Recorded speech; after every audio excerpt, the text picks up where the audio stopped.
Well, the reviews are in, and they're pretty much unanimous. I mean, quote, one of the single most corrupt acts in American history. Quote, corruption unparalleled in American history. Quote, the most brazen theft and abuse of taxpayer dollars by any president in American history. Quote, the largest single act of grand larceny in American history. 5 stars. Most corrupt thing ever. People are grasping for words to adequately describe the unprecedented nature and magnitude of what President Donald Trump is attempting to do right now.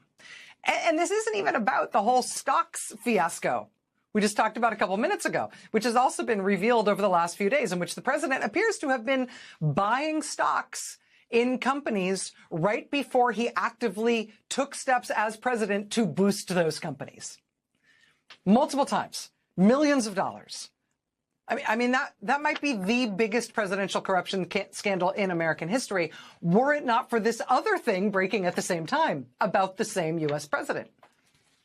This $1.8 billion taxpayer dollars, $1.8 billion in taxpayer funds that Donald Trump is liberating from the U.S. Treasury to pay out to his friends and allies. And look, I know there's a lot of coverage today that has described this fund. First of all, they're describing this $1.7 billion. That's $1.8 billion. But you're also seeing a lot of descriptions, a lot of headlines about this thing, describing this fund as some kind of settlement of Trump's ridiculous lawsuit against the IRS. With all due respect to my friends in the beleaguered mainstream U.S. media, I got to say that coverage and those headlines need to be refreshed. Because while Trump might have, talked about his grievance against the IRS as a pretext to explain what he wanted to do here, the way this has worked out, it's basically totally unrelated. This pot of money, this $1.8 billion, is not actually meaningfully connected to Trump's supposed grievance against the IRS. His lawsuit against the IRS is gone. Trump dropped it.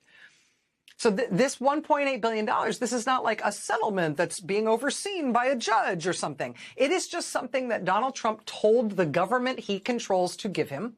And so now the government he controls is going to put almost $2 billion into a fund for him at the Justice Department, and Trump's attorney general will control the money. There is no judge involved. Neither the courts nor Congress is approving any settlement or overseeing any part of this. This is just Trump getting a ton of taxpayer money to dole out. Maryland Congressman Jamie Raskin today called it, quote, nothing but a racket designed to take taxpayer dollars out of the Treasury and pour it into a huge slush fund for Trump at DOJ to hand out to his private militia of insurrectionists, rioters, and white supremacists, including those who brutally beat police officers on January 6th. Joining us now is Congressman Jamie Raskin of Maryland. He's the top Democrat on the House Judiciary Committee and a constitutional law professor. Congressman Raskin, it's really nice to see you. Thank you for making time. Great to see you, Rachel. Is there anything else like this in U.S. history? Nothing like it. It's thoroughly illegal and unconstitutional. Of course, Congress never voted to set up a $1.776 billion political slush fund for the president, and we never would pass such a thing. So it's a complete violation of congressional appropriations powers. Moreover, even if Congress wanted to do such a thing, which we never would, it would be unconstitutional because the 14th Amendment says that money cannot be spent out of the federal fisc for the purposes of repaying people for insurrection or rebellion against the United States. And look, but this is his MO now with all of these political slush funds. That's what the Board of Peace is. They took $1.5 billion from the State Department. That was money that was supposed to be for disaster relief.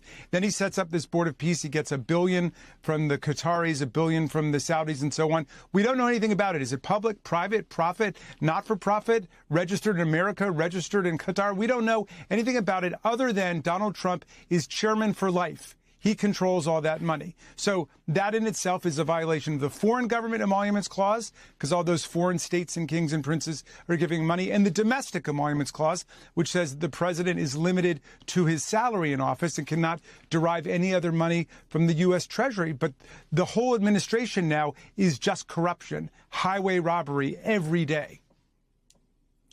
The way that you were describing it, including your reference to the Emoluments Clause and other means by which this seems pretty illegal, even to somebody who's not a lawyer, makes me think that these things ought to be stoppable in court. I mean, who has standing to challenge the Board of Peace slush fund that you were just describing, or indeed this new one that they're trying to set up at DOJ?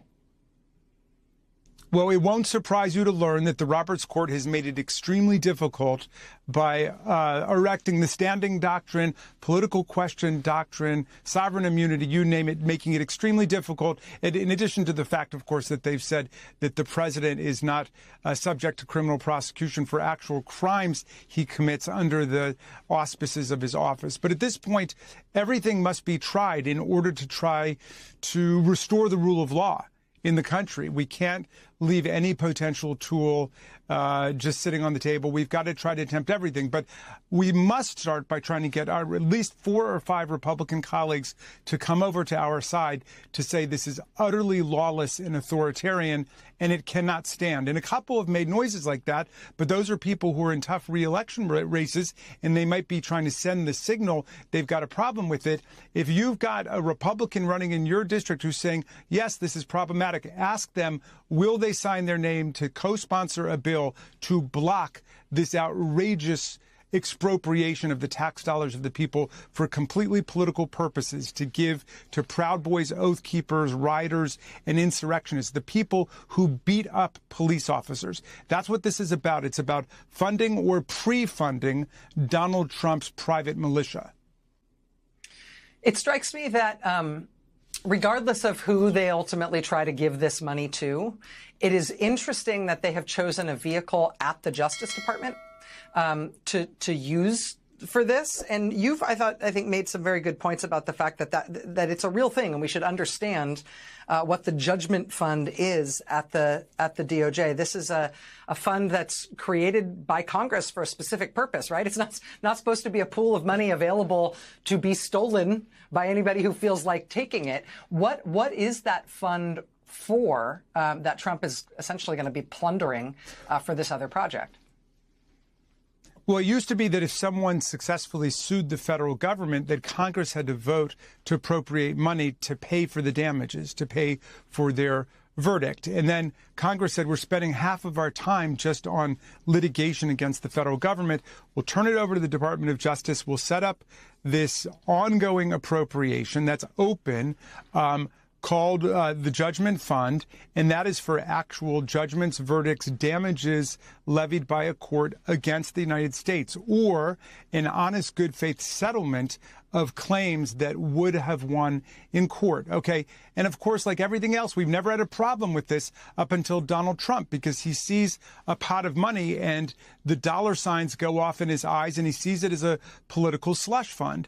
And so now they want to convert this fund that has always been used honestly in Democratic and Republican administrations for the settlement of lawsuits or just the payment of verdicts to create this Anti-Weaponization Fund, which is the most Orwellian title you can imagine. It's all about weaponizing the tax dollars of the American people to support Donald Trump's private militia. If people had real viable causes of action against anybody, they would go to federal court. And the ones who have gone to federal court have lost their cases overwhelmingly. And you can't find a single case of somebody whose criminal conviction was reversed on appeal after they assaulted a police officer on January 6th, or were convicted for seditious conspiracy, which means conspiracy to overthrow the government of the United States. If they had a real valid cause of action, they'd be in court getting it. But of course, Trump wants to take it out of the courts and put it under this little committee of mysterious appointees he has, who are going to be exclusively responsible to him. Again, it's just a complete ripoff of the taxpayers, and everybody can see what's going on.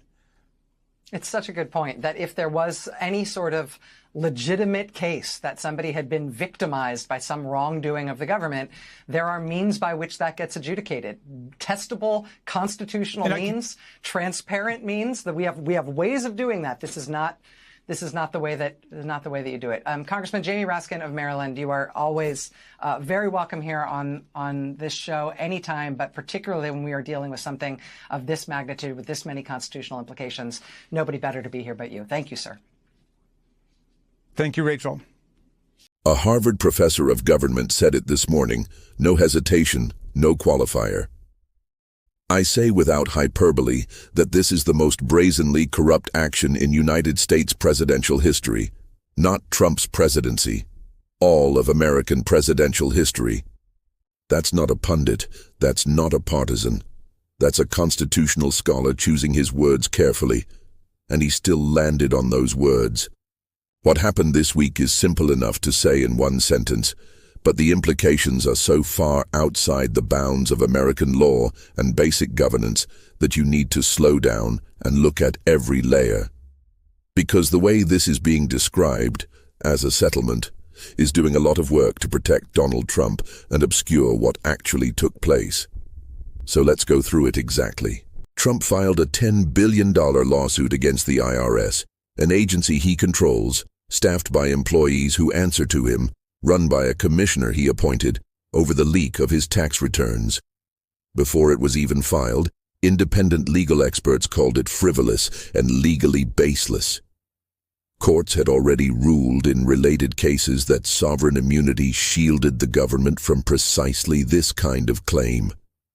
In plain terms, Trump filed a lawsuit against his own government that he knew he couldn't win. And then he dropped it. But here's where it stops being embarrassing and starts being criminal in everything but name. In exchange for dropping a lawsuit he was going to lose anyway, his Justice Department, led not by an independent Attorney General, but by Todd Blanche, the man who personally defended Trump through multiple federal indictments, announced the creation of the $1.776 billion Anti-Weaponization Fund. The number 1.776 is not an accident. It's a deliberate nod to the year of American independence, engineered to make the transfer of public money feel like a founding principle. It is not administered by a court. It is not overseen by Congress. It is controlled by a 5-member commission appointed entirely by Trump's own former defense attorney, with no transparency requirement, no meaningful partisan restriction, and no binding accountability mechanism of any kind.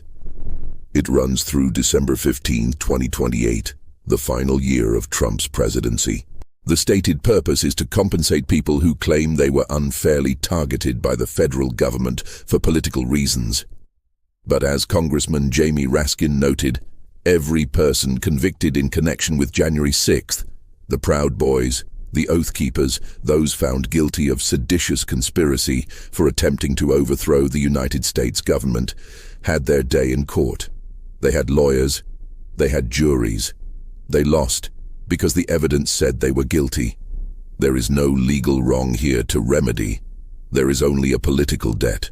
And Trump just found $1.8 billion of your money to repay it. And that's not even the whole week.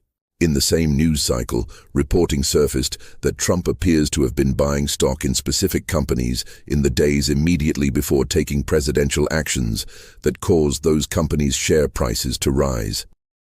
Multiple times, millions of dollars.